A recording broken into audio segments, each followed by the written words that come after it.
Je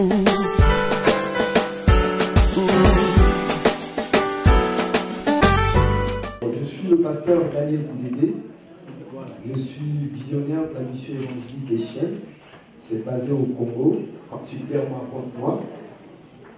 Je suis arrivé, ça fait pratiquement 3 jours que je suis là. Bon, il y a d'autres bien-aimés qui me connaissent déjà, pour ceux qui ne me connaissent pas.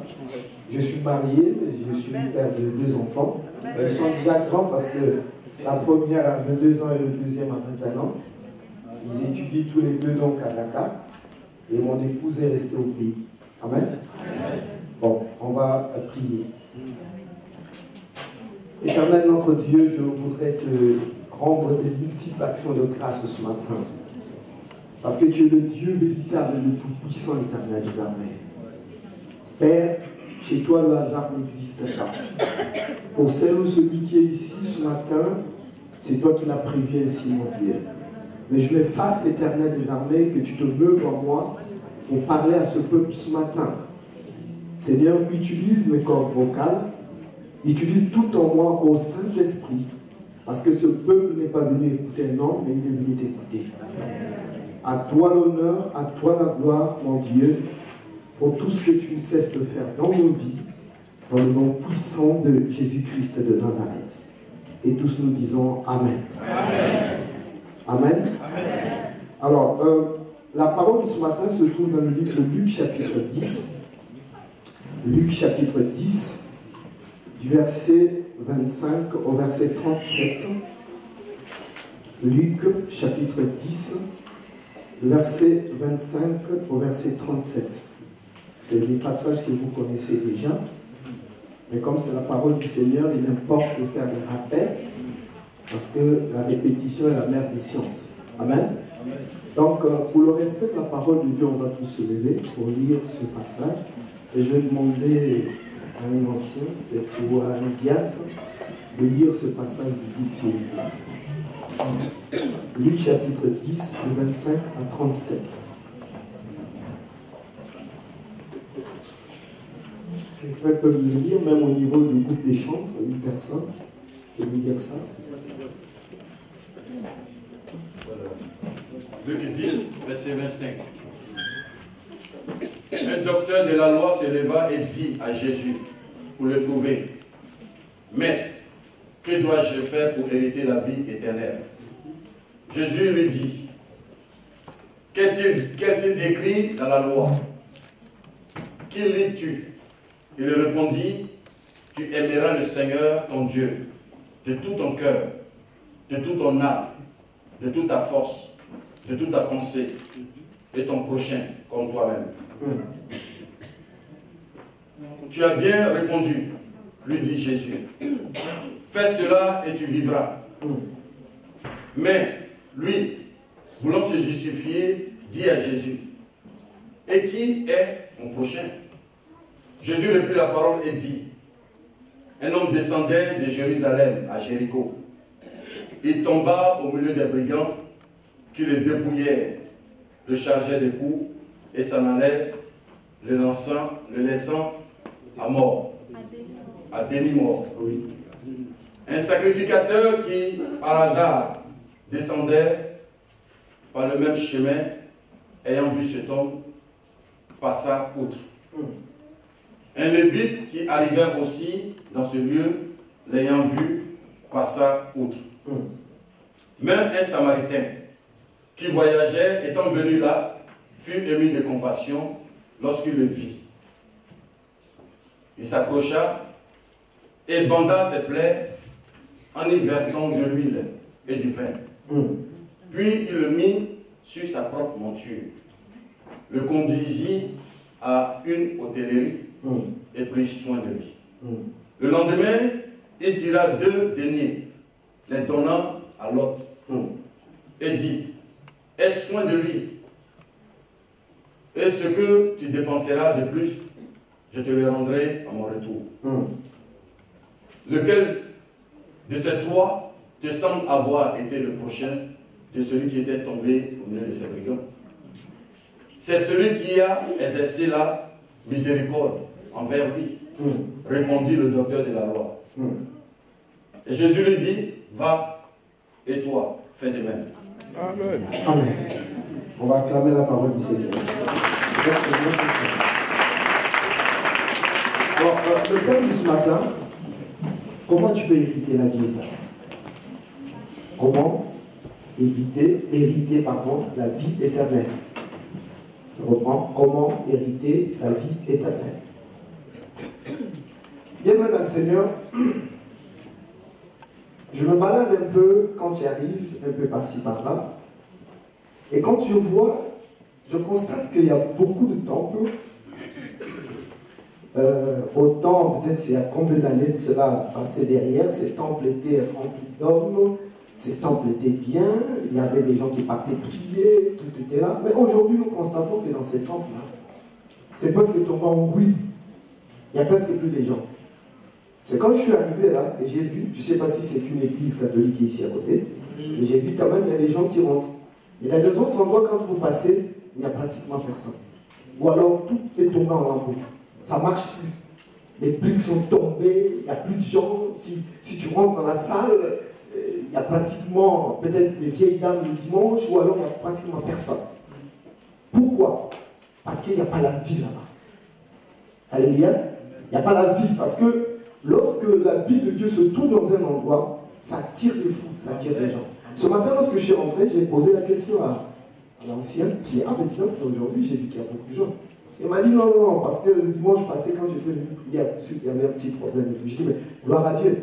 Mais s'il y a plusieurs personnes dans cette salle, c'est parce qu'il y a la vie ici. Amen. Alléluia. Amen. Il y a la vie. Parce que s'il n'y a pas la vie de Dieu là, vous ne pouvez pas être là. Amen. Vous ne pouvez pas venir. Il y a comme quelque chose qui va vous repousser. Mais lorsque la vie de Dieu est présente, il y a une chose qui vous attire. Amen. Alléluia. Et ici, je sais que le pasteur Hiro est en train de faire un grand travail avec les anciens. Je bénis l'Éternel pour cette vie. Amen. Alors, bien aimé, nous voyons ici un problème qui s'est passé entre Jésus et les maîtres de la loi, les pharisiens. Alors, la Bible dit qu'il y a un docteur de la loi qui s'est levé et il a dit à Jésus pour l'éprouver. C'est ce que la Bible dit. Maître, que dois-je faire pour hériter la vie éternelle? Il dit, hériter la vie éternelle. Comment je vais faire? Jésus lui a dit, mais qu'est-il écrit dans la loi? Qui lis-tu? Et il a dit, tu aimeras le Seigneur ton Dieu de tout ton cœur, de toute ton âme, de toute ta force et de toute ton passé, ton prochain comme toi-même. Jésus lui a dit, tu as bien parlé, tu as bien répondu. Il dit, va et fais de même et tu vivras. Lui, pour le prouver, Jésus, il dit, mais qui est mon prochain? Alléluia. Alléluia. Il voulait soutirer quelque chose de Jésus. En fait, l'éprouver, mais il ne savait pas qu'en le disant, il devait être vraiment très bien enseigné par le Seigneur. Le Seigneur connaît nos cœurs. Et il sait ce matin qu'est-ce qui convient. Si cette parole sort ce matin, c'est pour toi. Amen. C'est pas pour moi, c'est pour toi. Parce que le Seigneur utilise ma bouche pour te parler ce matin. Alléluia. Dis à l'autre, cette parole est pour toi. Dis-le lui. Cette parole est pour toi. Alléluia. Alléluia. Alors, pour hériter la vie éternelle, Jésus a parlé à ce docteur de la loi. Il dit, qu'est-ce que tu as lu dans ta parole? Et la Bible dit que tu as lu quoi dans ta Bible? Tu es docteur de la loi. Tu as lu quoi? Et il répond à Jésus. Il y a ça, il y a ça, il y a ceci, cela qu'il faut faire. Donc, pour hériter la vie éternelle, bien aimé dans le Seigneur, il importe pour toi de connaître ce qui est écrit. Amen.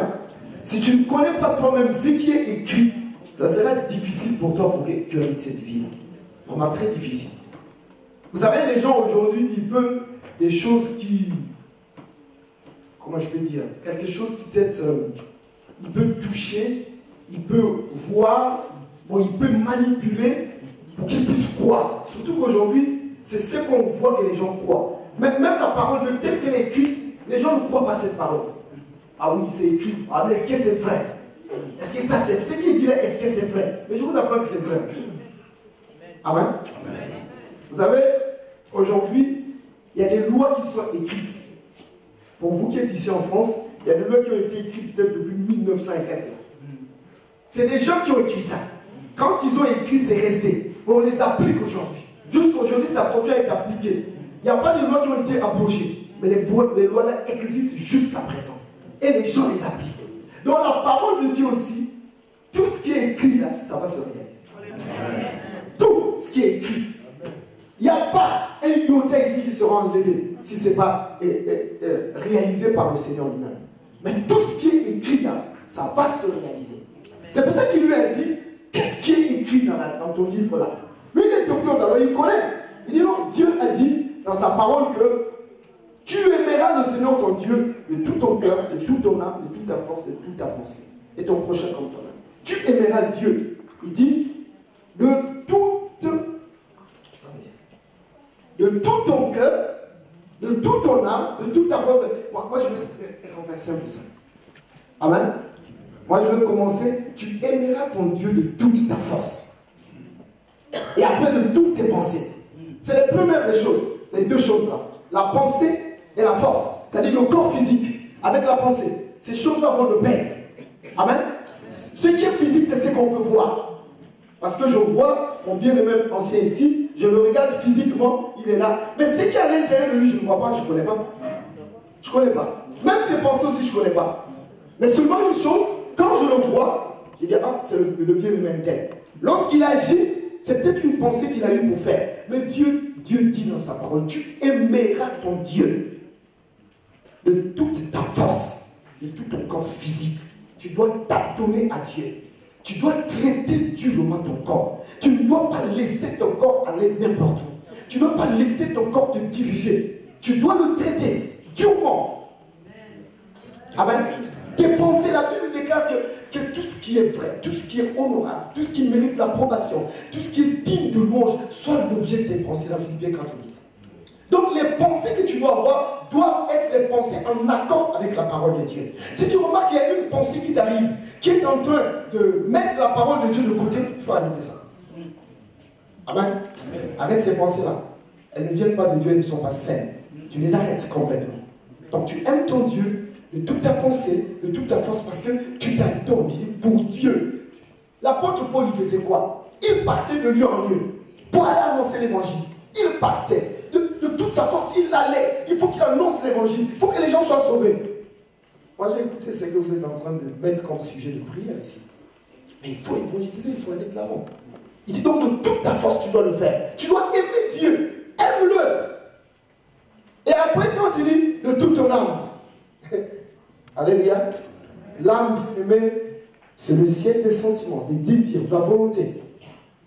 Mais une âme qui n'a pas la parole de Dieu, parce que la Bible déclare dans le livre de Jacques 1, le verset 22, c'est pourquoi rejetons toute sueur et tout excès de malice. Recevez avec douceur la parole qui a été plantée en vous et qui peut sauver vos âmes. Vous savez, aujourd'hui, tu as accepté le Seigneur comme Seigneur et Sauveur personnel, tu es né de nouveau, mais ton âme n'est pas encore sauvée. Alléluia. Ton âme n'est pas sauvée, c'est l'esprit qui est régénéré, pas ton âme. L'âme, il faudrait que tu écoutes la parole de Dieu.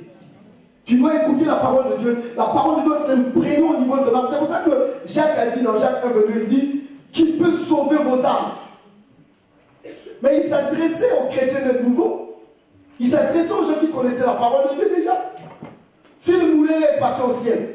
Mais seulement pour leur âme. Parce que quand on parle de l'âme, on parle de notre sang. Parce que la vie se trouve dans le sang. Mais quand on parle du sang, on parle de l'âme. C'est là où il y a l'âme, au niveau du sang. C'est là où il y a les désirs, la volonté. Il y a tout ce qu'il faut au niveau de l'âme. Mais si la parole de Dieu est avec toi en permanence, cette parole-là, elle va changer ta manière de penser. Elle va changer ta manière de faire. Elle va changer ta manière de te comporter. Parce que si la parole de Dieu rentre pleinement dans ton sang, tu vas changer. Tu ne pourras plus être la même personne. Parce que la parole de Dieu transforme quelqu'un. Moi qui vous parle, moi j'étais un brigand. J'étais un brigand. J'aimais me battre. Parce que j'étais ceinture noire karaté, le karaté 4e dan. J'aimais me battre. J'aimais les femmes. J'aimais les boîtes de nuit. J'aimais ceci. Mais depuis que j'ai reçu Jésus, et depuis que cette parole est rentrée en moi, toutes ces choses que je considérais moi comme des guerres, je vois ça comme c'est la pourriture. Alléluia. Parce que toutes ces choses ne servent absolument à rien. Ce qui importe pour un chrétien, c'est Dieu. Mais le Dieu dont je parle ici, c'est le Saint-Esprit. Je ne parle pas de Jésus, je ne parle pas de Dieu le Père. Je parle du Saint-Esprit. Parce que c'est lui qui nous a été laissé comme amis, qui est en permanence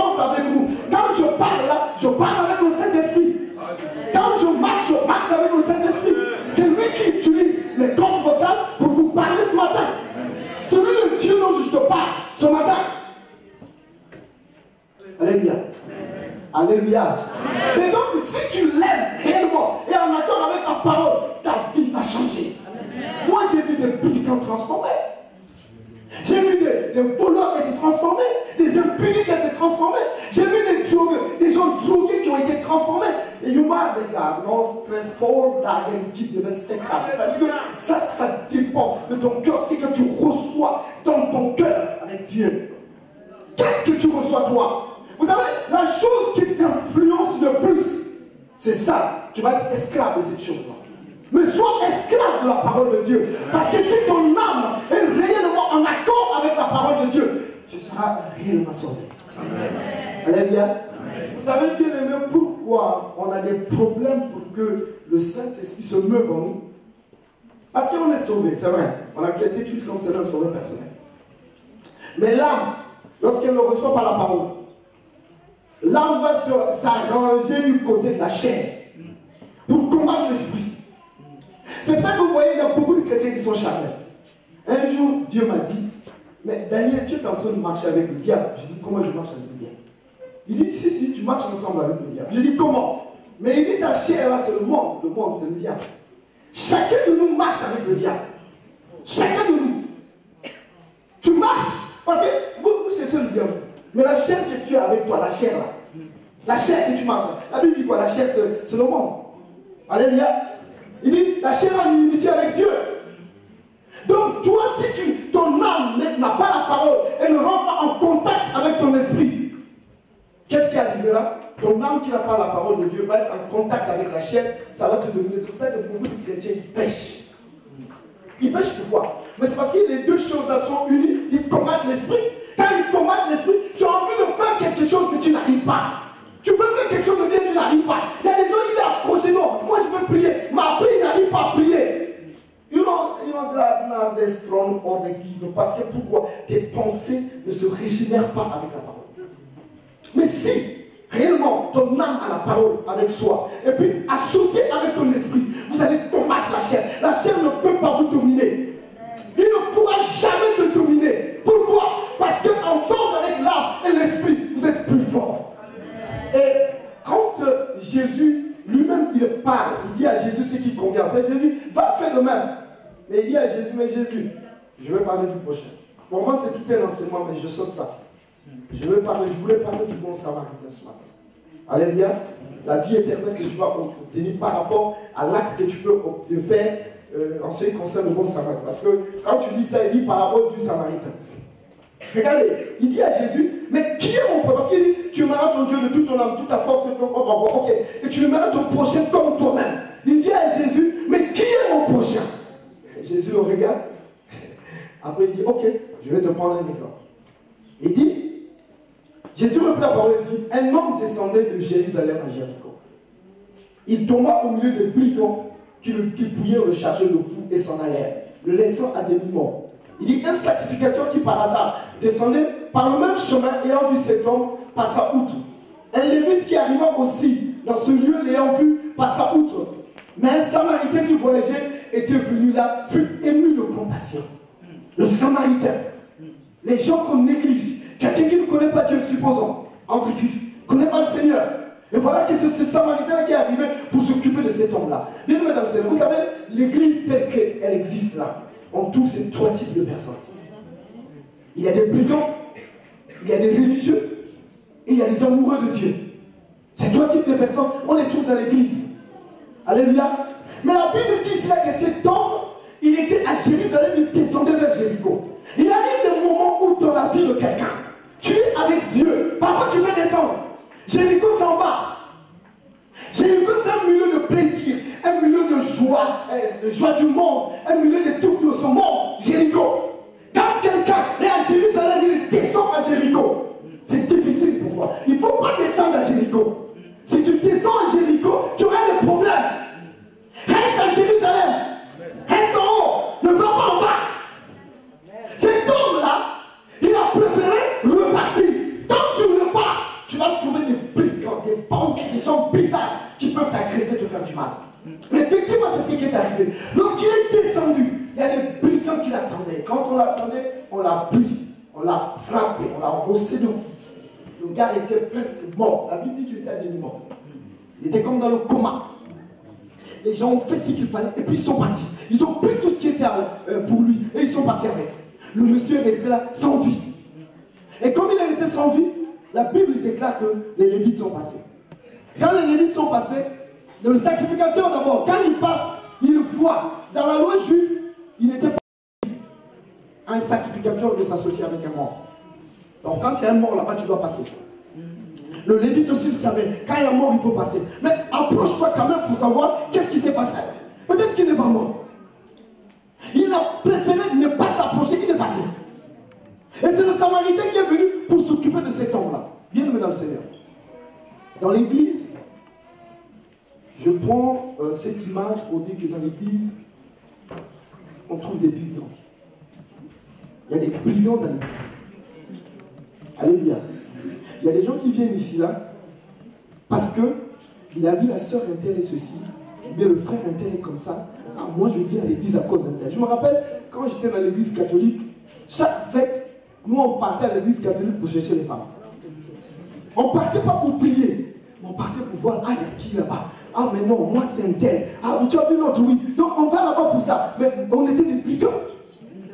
On vient prendre, dépouiller ou alors reprendre ce qui était entre les mains de ces personnes parce que ces filles-là qui aimaient Dieu, qui s'accrochaient à Dieu, ou ces hommes qui aimaient Dieu, ils avaient quelque chose de pressant en eux, c'était l'Esprit de Dieu. Mais quand tu viens pour vouloir, permettez le terme, sortir avec la sœur sans mariage, ou alors venir prendre l'argent d'autrui, ça ne t'appartient pas, voler quelque chose parce qu'il y a des gens qui viennent ici à l'église, quand ils regardent, il peut voler, il peut prendre ceci, mais tu viens dépouiller les autres. Quand tu les dépouilles comme ça, comment sera leur vie? Comment ils seront? Alléluia. Comment ils vont être? Si tu dépouilles par exemple sa vie chrétienne, il y a des gens par exemple qui chantent bien, je vois la chorale, des sœurs qui chantent bien, ou des frères qui chantent bien, tu viens parce que tu as vu, tu veux avoir ça, mais qu'est-ce que tu veux finalement? Est-ce que Dieu t'a amené ici là pour que tu sois un brigand? Pour que tu sois brigand pour faire du mal aux autres? Il y a aujourd'hui des pasteurs qui deviennent des brigands. Ils viennent à l'église pour prendre l'argent des fidèles. Ils viennent, ils prêchent. Je ne suis pas contre cet évangile. Je parle sur lui. Amen. Ils prêchent l'évangile que de l'argent. Ils disent non, mais tel, tu donnes 1 million, tu auras ceci, tu donnes. Ah, bien aimé. Moi, je n'ai pas vu ça dans la Bible. Alléluia. Moi, je n'ai pas vu ça. Mais donc, ça, moi, j'appelle ces genres de personnes sont des brigands. Parce que tu viens dépouiller le peuple de Dieu pour ton compte à toi. Ah, frères et sœurs, nous allons rendre des comptes à Dieu. Hein? Ça, je vous le dis, on rendra des comptes à Dieu. Hein? Si c'est le même Dieu là que je connais, il y aura des problèmes d'écrasement dedans. Alléluia. Mais Dieu ne veut pas des brigands dans sa maison. Si tu es brigand, il faut que tu changes. Il y a des brigands femmes, il y a des brigands hommes dans la maison de Dieu. Et on les trouve, ils sont là présents. Parfois, il sourit avec toi, il mange avec toi, il t'accompagne parce que c'est un brigand. Il a un projet dans la tête pour toi. Il veut faire quelque chose pour te faire tomber. Il peut t'entraîner dans le péché. Bien aimé, si tu es là, il faut te repentir. Dieu n'aime pas ce type de personne. Si tu es comme ça dans la maison de Dieu, attention. J'ai connu un pasteur brigand. Ce pasteur-là, il est à l'église, il sort avec toutes les sœurs de l'église. Ça m'a scandalisé, ça m'a choqué. Parce que tu ne peux pas avoir l'Esprit de Dieu en toi et puis regarder ces conneries-là et que tu les acceptes. C'est pas possible. Traitez-moi de tout ce que vous pouvez me traiter, je préfère dire la vérité. Moi, je parle sur la sanctification. Les gens même ne disaient pas m'inviter dans leurs églises à cause de ça. Je dis tant pis. Mais moi, je sais que sans la sanctification, personne ne verra Dieu. Alléluia. Ce pasteur-là, il est là. Parfois, il vient veiller de prier, il s'assied là. Il est là assis. Tandis que les autres sont en train de dort. Et puis à la fin, on le réveille. Pasteur, oui. Il faut que tu montes pour... Non, pas prêcher, pour clôturer. Ah, vous comprenez, hein, je suis un homme. Hein. Ah, je suis un homme. Bon. Ah, j'étais fatigué. Priez pour moi vraiment que Dieu me pardonne parce que je suis impudique. il le dit authentique. Dans l'église. Oh, vous priez pour moi, je suis impudique. Oh, vraiment que Dieu m'enlève de pudicité là. Toi, tu es pasteur. Tu te poses devant la chair pour dire aux gens que tu es impudique. Mais qui tu es toi? Mais tu es dans le jeu du diable, il faut arrêter. Être pasteur là, c'est pas pour toi. Hein. Il faut chercher un autre métier. C'est pas un pasteur. Un pasteur, c'est un berger. Il paie les brebis. Tu tues les brebis.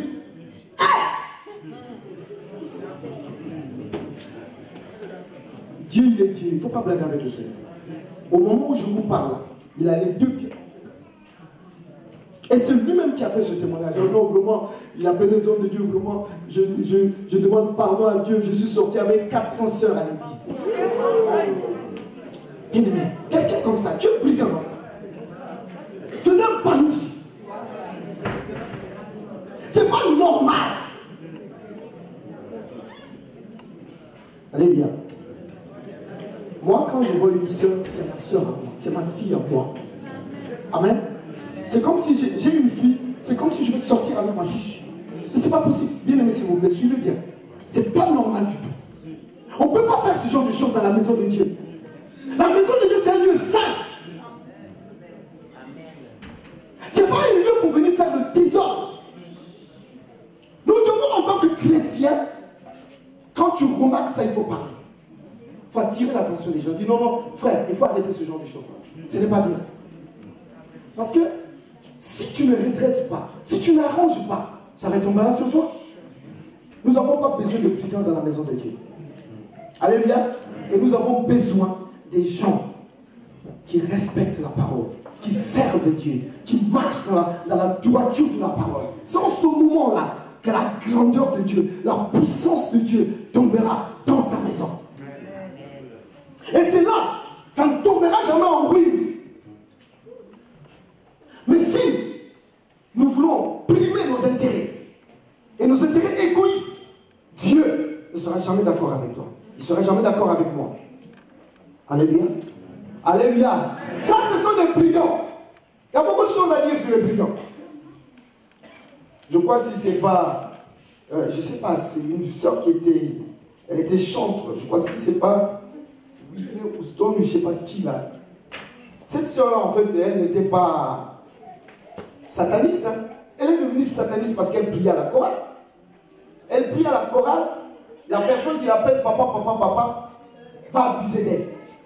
Quand le papa la abuse d'elle, elle quitte l'église. Et puis elle dit non, non, non, je me rends compte qu'à l'église, il n'y a pas Dieu. Cet homme de Dieu que j'appelais moi papa, il abuse de moi. Non, non, non, je préfère aller dans le monde. Mais quand il est parti au monde, le diable l'a récupéré. Et voilà, il est parti en enfer à cause de l'homme de Dieu. Vous n'êtes pas comme ça, les anciens ici. Les anciens, vous êtes corrects ici. Vous n'êtes pas comme ça. Moi, je parle pour d'autres personnes. Alléluia. Nous devons faire attention. Nous ne devons pas être des brigands dans la maison de Dieu. Si tu es brigand, alors ton lieu, il n'est pas ici. Sauf que je te le dise. Alléluia. Alléluia. Vous remarquez qu'aujourd'hui, parler de la fornication, de l'adultère, ça devient un problème. Quand tu parles de ça, les gens te regardent avec des mauvais yeux. Ils te disent, qu'est-ce qu'il veut dire celui-là? Mais c'est normal. Hein? Qu'est-ce que ça fait maintenant? Moi, je n'ai pas... Mais comment je peux savoir qu'elle met au monde? Comment je peux savoir? Comment tu peux savoir? Parce que c'est toi qui donnes les enfants. C'est pas Dieu qui donne les enfants. Mais Sarah était stérile, non? Mais Dieu ne lui a pas donné l'enfant. Qu'est-ce que Dieu, il ne peut pas faire pour ta vie? Mais il est Dieu, non? C'est parce que tu ne le connais pas. Parce que si tu le connaissais, tu ne pouvais pas agir de la sorte. Il est Dieu. Il est Dieu. Toutes choses ont été créées par lui. C'est lui qui crée toutes choses. Qu'est-ce qu'il n'est pas capable de te donner? Je disais ce matin à une soeur qui m'appelait, il dit, pasteur, je ne comprends pas. Je suis marié, mais mon mari, il est ceci, cela. Moi, je suis resté tranquille. J'ai dit, ma soeur, estime-toi heureuse que tu as un mari comme ça. Prie Dieu, tu vas le changer. Parce qu'il y a des gens qui n'ont pas de mari. Hein? Il y a d'autres encore qui ont des maris. Parfois, les enfants tombent malades. Chaque 6 mois, il y a un décès. Mais toi, tu n'as pas de problème de décès. Même si ton mari est impudique, ne plus pour lui, Dieu va le changer. Dieu est capable de faire des grandes choses dans nos vies. Parce qu'il est Dieu. C'est Dieu que je sers, moi je le connais. C'est pas quelqu'un qui se disperse. Alléluia. Mais c'est quelqu'un, quand il t'a choisi, quand il te connaît, il change ta vie. la même personne. Alléluia. Donc, nous n'avons pas besoin de brigands dans la maison de Dieu. Il y a le deuxième type de personnes. Ce sont les religieux. Les religieux sont dangereux dans la maison de Dieu. Très dangereux. Parce que quand on parle de religion, en fait, la religion, c'est quoi? C'est un système de pratiques et de croyances pour un groupe ou une communauté. Système, je dis, de pratiques et de croyances pour un groupe ou une communauté. C'est ça la religion. Mais dans le système de croyances là et de pratiques, les religieux, par exemple, c'est des personnes qui s'accrochent à ça. Même si l'Esprit de Dieu commence à se manifester, il va dire, hey, faut taire ça. Ça, c'est pas Dieu, ça. Qu'est-ce que tu en sais, toi? Alléluia. Qu'est-ce que tu en sais, toi? Qu'est-ce que le Saint-Esprit t'a dit? Ne jugez pas hâtivement comme ça. Il ne faut pas juger pour le plaisir de juger. Il faut savoir que quand tu fais un jugement, il faut que ça soit vrai. Il ne faut pas que ce soit un jugement parce que ce sont tes sentiments. Tu es religieux. Ce n'est pas normal. Quelqu'un qui est dans l'esprit, quelqu'un qui connaît l'esprit, qui marche avec l'esprit, tu seras sensible à tout ce qui est esprit. Tu ne vas pas chercher à combattre ton frère, combattre ta soeur. Parce qu'il prie beaucoup, parce qu'il aime Dieu, il est jeune. Il y a des gens aujourd'hui qui peuvent te décourager. Frère, tu veux pas? Non, je jeûne. Ah, laisse tomber, frère. Les jeunes là, moi j'ai fait ça avant toi. Oh, les jeunes là, c'est rien, laisse tomber ça. Mange pour toi. Bien aimé, ces gens-là, ils sont des religieux. Ne t'occupe pas d'une personne comme ça. Fais ce que l'Esprit te dit de faire. Alléluia. Parce que regardez, ces religieux-là, comme ils savaient que dans la loi, il était écrit qu'on ne peut pas toucher quelqu'un qui est mort. Mais il ne s'approche pas, comme je le disais. Il ne va pas voir dans quelle situation se trouve cette personne. Je prends un cas. Un frère ne vient plus à l'église. Ou une soeur ne vient plus à l'église. Mais toi, quand tu le vois en couloir, ah, mais tu n'aimes pas Dieu, toi, hein? Ah, mais c'est pas possible. Mais pourquoi tu ne viens plus? Toi, tu lui poses la question pourquoi il vient. Tu sais quel problème qu'il a? Est-ce que Dieu est parti le voir pour lui dire, mon frère, ma soeur, qu'est-ce qui se passe? Tu as quel problème? Parfois, il y a des situations dramatiques. Toi, tu as eu la force de venir à l'église. Mais pourquoi lui n'est pas venu? Tu sais pourquoi il n'est pas venu? Peut-être qu'il n'a pas mangé. Peut-être que l'enfant est malade. Peut-être qu'il a mal rêvé, il a mal dormi. Mais qu'est-ce que tu en sais, toi, pour porter activement des jugements aux autres? Ça, c'est le comportement des religieux, ça. Bien aimé, vraiment, je suis un peu strict là-dessus. C'est comme aujourd'hui, par exemple, à la chorale. Une sœur n'est pas venue chanter. Aussitôt en répétition prochaine, quand elle vient, toi, tu étais où, toi, hein? Mais c'est pas possible, ça. Mais comment tu es, toi? Quel est ce comportement-là? Mais pose d'abord la question à ta sœur. Qu'est-ce qui se passe? Qu'est-ce que tu as eu comme problème? Sois à côté avec ma soeur. Oui, mon frère, qu'est-ce qui se passe? Ah non, mon frère, j'ai eu telle... Ah d'accord, ok, on va prier pour toi. On va prier, on va t'aider. Mais c'est comme ça que ça doit se passer dans la maison de Dieu. Mais au lieu de considérer, parce que ça, on appelle ça de l'égoïsme. Tu ne regardes qu'à toi. Tu ne peux pas regarder aux autres. Mais regarde un peu aux autres aussi. Ne pense pas qu'à toi. You don't grab. Now you see qu'est-ce qu'il faut. Le monde n'est pas seulement autour de toi.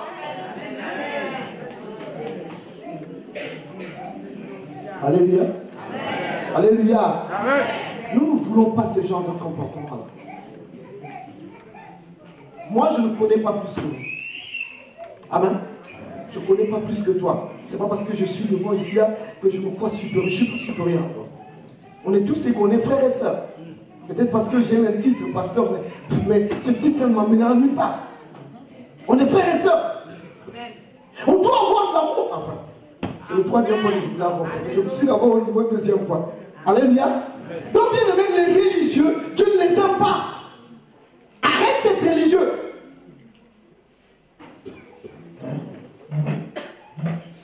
Considère les autres. Regarde avec un bon cœur. Quelqu'un dans la difficulté, va voir la personne. Vous êtes en train de faire un truc d'évangélisation. Et c'est bien beau. C'est bien d'évangéliser. Mais c'est mieux de les suivre. Alléluia. Regardez, tu peux évangéliser quelqu'un. Tu as fait tout ce qu'il faut. La personne est venue. Quand la personne vient, elle peut repartir. Le diable va appeler cette personne. Maintenant, toi, tu fais quoi? Essaie de suivre. Vas-y. portière, apporte, prie, assiste. Voilà, quand c'est comme ça là, l'harmonie et la paix rentrent. Vous allez voir, la personne là-bas dit, ah non, il faut que je me rapproche, il faut que j'y aille. Ah non, non, c'est bien là-bas, ceci. Mais dès lors que nous ne le faisons pas, bien-aimé dans le Seigneur, toi tu es sacrificateur. Amen. Christ nous a fait un royaume de sacrificateurs. Toi tu es sacrificateur, là où tu es là. Donc comme tu es sacrificateur, n'abandonne pas ton frère, n'abandonne pas ta soeur. Vas-y vers la personne. Même si la personne a un comportement difficile, vas-y. Fais ta part. Vous savez, aujourd'hui, il n'y a pas un comportement qui ne peut pas être changé. C'est possible, tout est possible avec Dieu. Parce que si tu t'agenouilles pour un frère, si tu t'agenouilles pour une soeur, tu as de l'amour pour ce frère ou cette soeur-là, tu as compassion, tu pries pour la personne, tu pries pour la personne, elle finira par changer.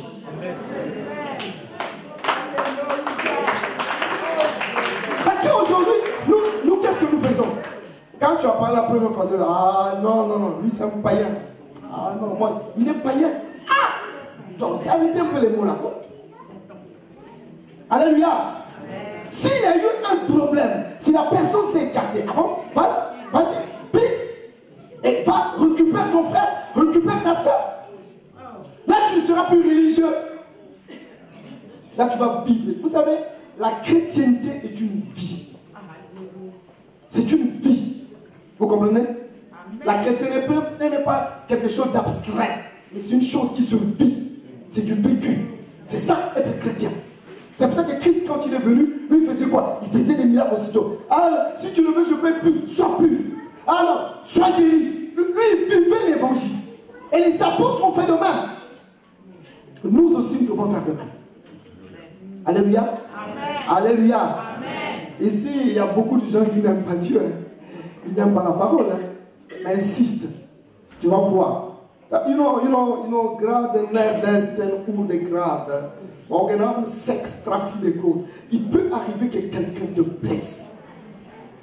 Il t'a fait quelque chose de mal dans le cœur. Pardonne. Pardonne. Alléluia. Pardonne. Pardonne, je me suis en train de m'adresser à quelqu'un ce matin. Pardonne. Il t'a blessé, pardonne. Si toi tu comprends mieux la chose que lui, pardonne. La Bible dit quoi? Et you know, supportez-vous les uns les autres. Si un sujet se plaint, supportez-vous, pardonnez, vous réciproquement.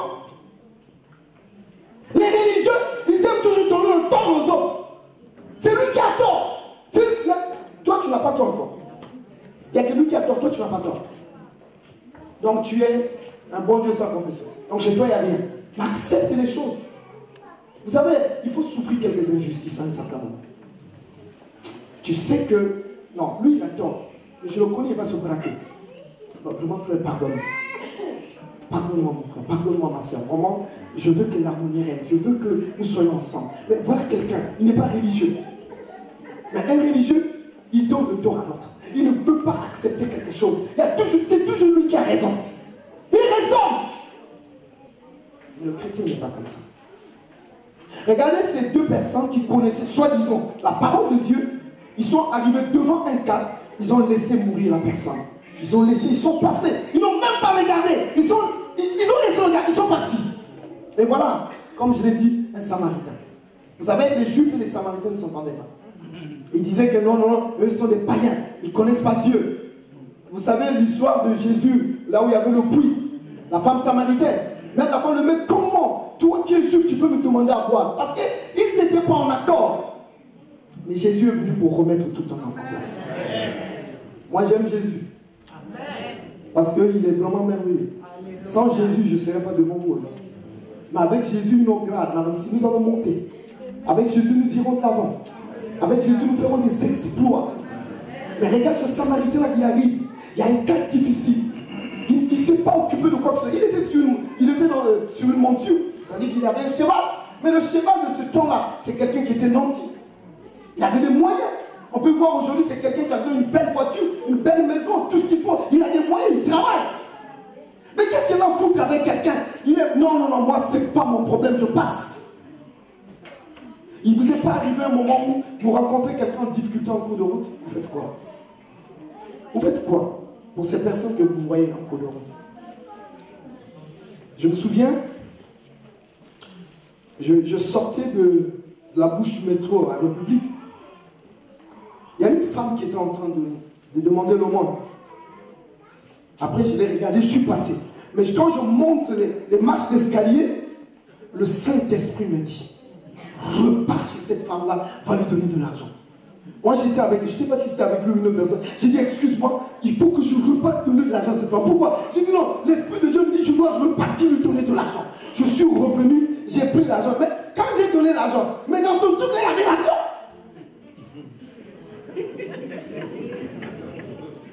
Alléluia. Alléluia. Mais moi, j'ai fait ma part. J'ai fait ma part. Toi aussi, tu vas faire ta part. Si l'Esprit de Dieu te dit, il y a des gens qui disent, ah non, si je donne l'argent là-bas, il y a des qui non, il va aller pratiquer sur mon argent. Je frère ou soeur, qu'est-ce que c'est que ça? Tu ne connais pas qui vient, toi ou quoi? Hein? Tu prends de ton argent, tu donnes à quelqu'un avec un bon cœur. Et puis il va pratiquer. Mais le mal va retomber sur lui-même, ça ne t'atteindra même pas. Alléluia. Il faut connaître qui tu es. Si tu ne connais pas qui tu es, c'est là où tu peux trembler devant les situations. Moi, je connais qui je suis. Je connais qui vit avec moi. Je connais qui marche avec moi. Alléluia. Alléluia. Je ne peux pas m'embrouiller sur des banalités, sur des conneries. Je ne m'embrouille pas sur ça. Il y a un adage qui dit chez nous que là où tu vas, c'est plus proche que là où tu étais. Moi, j'ai souvent l'habitude de dire pourquoi. Parce qu'aujourd'hui, j'ai plus de 50 ans. Mais là où je vais, c'est beaucoup plus proche que de là où j'ai quitté. Là où j'ai quitté, c'est même loin. Je ne peux plus rattraper les 18 ans, les 15 ans là. Non, maintenant là, j'ai 18 ans. Oh, j'ai 15 ans. Je ne peux plus. Là, je commence à aller vers la fin. Ma porte, j'ai fait ça. Je suis arrivé au pic parce que c'est à 50 à pic. Et après, je suis en train de descendre. Je descends. Mais quand je descends, c'est pas que je descends pour aller en bas. Non, moi je descends pas pour aller en bas. Je descends seulement pour que les ailes. Après, je vais monter. Je vais aller vers mon père. Ça, si tu ne te mets pas ça à l'intérieur de toi, tu as 55 ans, 50 ans, 45 ans, tu vas vivre comme un jeune de 14 ans, 15 ans. Et tu vas voir comment est-ce que le monde est. Il ne faut pas blaguer avec le monde. Mais regardez donc ce Samaritain, quand il arrive, il s'occupe, il a une monture là, tout. Il regarde, il va vers la personne. Il regarde, oh, il s'est rendu compte que la personne n'était pas morte. Mais la personne était dans l'agonie. La Bible dit quoi? Il a pris du vin, il a pris de l'huile.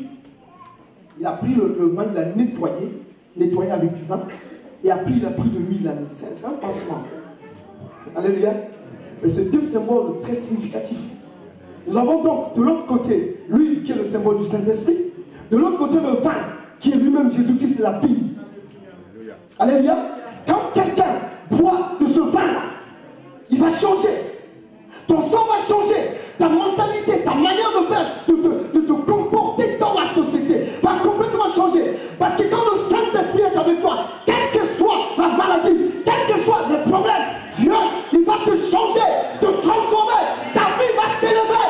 Tu ne peux plus être la même personne. Parce que Dieu, il va te retirer du lieu où tu étais pour t'amener dans les hauteurs.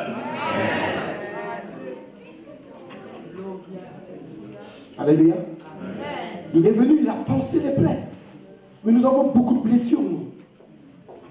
Il y a beaucoup de gens qui sont blessés dans leur cœur.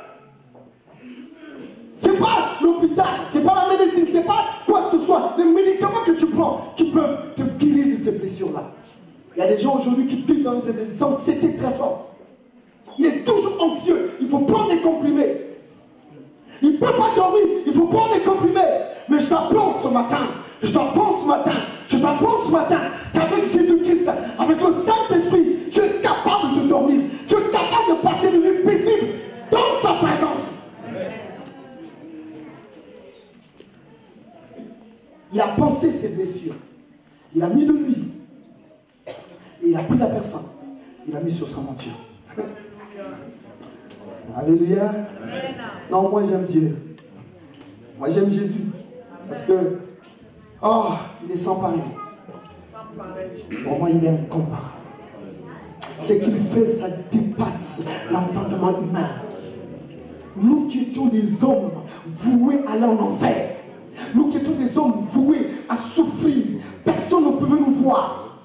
Oh, mais Jésus, dans son amour, il a dit non, je veux venir pour ce peuple-là. Il est venu pour toi, il est venu pour moi.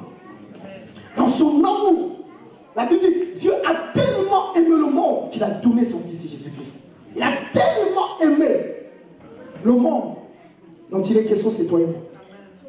Il t'a tellement aimé qu'il a donné Jésus.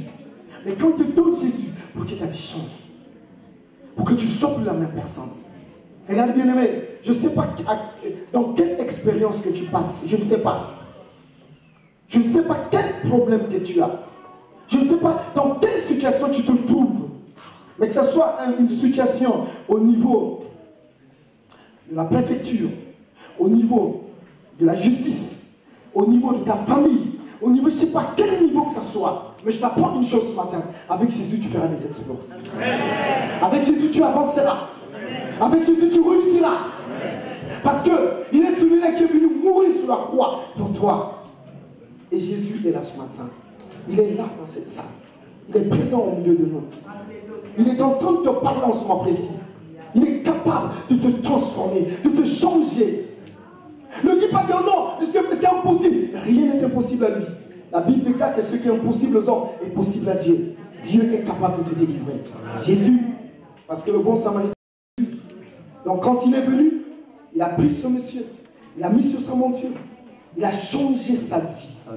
Sa vie a complètement été transformée. Parce que bien aimé, tu peux avoir le matériel, mais si l'intérieur de toi, c'est pas changé, ton argent, tout ce que tu as là, ne servira absolument à rien.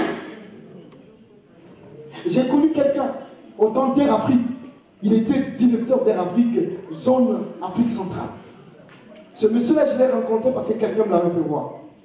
Il a partagé la parole avec moi. Et je l'exhortais souvent, je lui parlais de Jésus. Et c'était un maçon, un franc-maçon. Amen. C'est un franc-maçon. Et j'étais en train de lui parler. Je lui ai dit, Dieu m'a montré que tu as un tablier. Il me dit, oui, pasteur, c'est vrai, j'ai un tablier. J'ai dit, ça, il faut arrêter avec ça. Il n'y a pas Dieu là-dedans. Je m'adresse à quelqu'un peut-être ici dans la salle. Quand on veut t'amener à la franc-maçonnerie, il n'y a pas Dieu là-dedans. C'est la mort là-bas. Il n'y a pas la vie là-bas. Et quand je parlais avec lui, un jour il m'a dit quelque chose. Il me dit, pasteur, je me rends compte que tu peux avoir de l'argent. Tu peux avoir de belles maisons, de belles voitures. Et si tu n'as pas une bonne santé, tout est vanité des vanités pour ce temps. Tu peux avoir tout dans ta vie. Si l'intérieur de toi n'est pas transformé, n'est pas changé, tu n'auras rien du tout. C'est pour ça que moi je demande aux gens, ils veulent être bien, ils veulent avoir de l'argent, ils veulent rouler carrosse, ils veulent des causes, j'ai dit frère, ces choses-là, c'est bien, parce que Dieu nous a donné ça. Mais il faut d'abord qu'à l'intérieur de toi, Jésus, ça saigne. Il enlève tout ce qui est comme mal à l'intérieur. Parce que le jour où tu te feras asseoir sur la monture, où tu vas être vu de... Parce que sur la monture, tout le monde te voit. Parce que les gens te verront. Tu auras une belle voiture, tu auras une bonne situation. Les gens te regarderont, ils te verront. Ah, mais parce que quand tu es sur la monture, les autres sont en bas, on te regarde en haut. C'est comme toi aujourd'hui. Tu cherches le travail, mais tu n'es pas encore régénéré. Tu n'es pas encore changé. Le travail va te corrompre. L'orgueil va naître. Vous savez comment l'orgueil naît? Quand tu te vois supérieur à moi, tu amènes l'argent, tu montes les épaules. Il n'y a que moi. Tu parles durement à tes frères. Et puis tu dis, qu'est-ce que tu... Tiens l'argent et puis laisse-moi tranquille. Tu vois, tu deviens orgueilleux, un but de toi-même.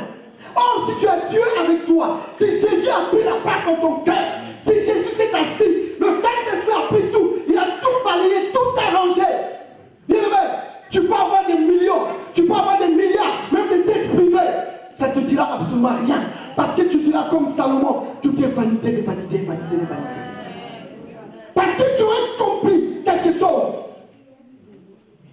a fait quoi? Il a pris la personne, il a mis sur la monture et il a amené où? Dans l'hôtellerie. Amen. Il amène à l'hôtellerie. Quand il trouve l'hôtelier, le responsable lui dit, écoute, prends soin de cette personne. Si tu donnes plus, quand je viendrai, je te donnerai. Alors, moi, je m'adresse aux anciens. Et je m'adresse aussi à moi-même. Jésus nous a donné la tâche de conduire ce peuple, de s'occuper d'eux. Parce qu'ils ont souffert dans le monde. Dieu les a amenés ici. Ta rémunération, c'est Dieu qui va te le donner. Mais toi, lui, moi, nous, tels que nous sommes ici, là, nous devons faire la tâche de Dieu. Nous devons nous occuper de ces brebis. Parce que ça, c'est comme un hôtel. Où ici, il y a la nourriture. Il faut qu'il mange bien. Il faut qu'il ait un bon accueil.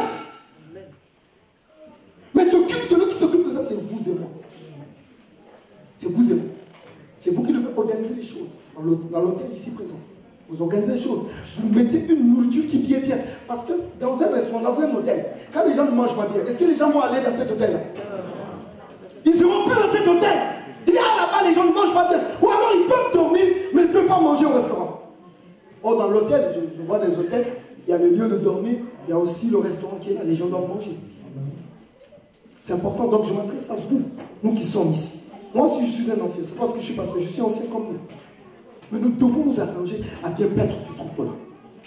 À nous arranger à mettre les choses en place.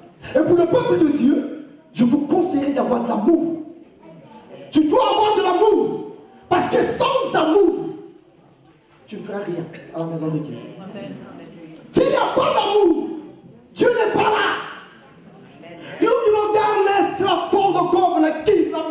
Tu peux crier à gauche, tu peux crier à droite.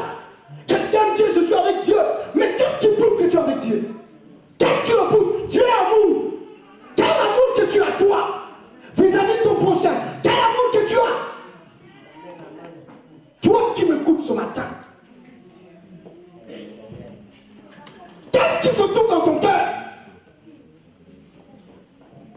Il y a quoi dans ton cœur? Il y a quoi? Quand je parle du cœur, je parle de ton esprit. Il y a quoi dans ton esprit? Qu'est-ce qui se passe? Toi et Dieu. Quelle est ta relation avec Dieu? Quel amour qui se développe en toi pour les âmes perdues, pour les âmes qui souffrent? Qu'est-ce que tu as dans ton cœur? Les chants, vous chantez pour qui? Les instrumentistes, ceux qui sont à la vidéo et tout, vous faites ça pour qui? Est-ce que vous le faites par amour? Ou bien pour qu'on te voie? Pour qu'on te considère? Est-ce que tu fais ça pour Dieu? Toute chose que nous devons faire dans la maison de Dieu, c'est pour la gloire de Dieu. Amen. Dans un amour sincère. Je dis, je fais ça. Je prêche aujourd'hui, c'est parce que je vous aime. J'aime le peuple de Dieu, je dis, mon Seigneur, donne-moi le message qui convient. Ce message, je devais le donner le dimanche. Et quand on est arrivé ici, il y a le président des assemblées de Dieu du Burkina qui est arrivé. Le jeudi, merci, le jeudi. Et il a prêché. Mais ce qu'il a dit m'a touché. Moi, je dis non, Dieu m'a fait déplacer ici pour que j'écoute ce message-là. Parce que c'est important pour moi. Moi aussi, j'ai envie d'être édifié. J'ai envie d'écouter les autres. Mais si ce matin tu écoutes ce message, parce que Dieu voulait que tu l'écoutes. C'est à toi de prendre une résolution ferme. Ne sois pas brigand, ne sois pas religieux, mais sois l'amoureux de Jésus-Christ. Dieu vous aime, bien-aimés dans le Seigneur. Si aujourd'hui nous pouvons comprendre l'importance d'appartenir dans cette assemblée et de... Vous savez, bien aimé, il y a une sœur ici dans la salle qui a des douleurs ventrales qui sont un peu répétitives. Parfois, ça va, ça revient, ça va, ça revient. Mais je te dirais à cette sœur-là, n'aie pas peur. Prie Dieu. Fais-toi une onction d'huile personnellement toi-même. Là où tu te trouves, prie pour ça. Tu te fais l'onction d'huile toi-même. tu verras que ce mal-là disparaîtra. Alléluia. Donc toi qui écoutes ce message ce matin, arrange-toi à dire, j'ai écouté le message, Seigneur, aide-moi. Je ne veux pas être un démon, je ne veux pas être religieux. Je vais être un amoureux de Dieu. Je vais aimer mon prochain comme moi-même. Je vais marcher dans la droiture avec Dieu. Si tu le dis sincèrement, bien-aimé, Dieu, il est au milieu de nous. Il n'est pas en haut là-bas. Il est là. Là où tu es assis, là, il est avec toi. Le Seigneur agira dans ta vie et manifestera sa gloire. Que l'Éternel vous bénisse.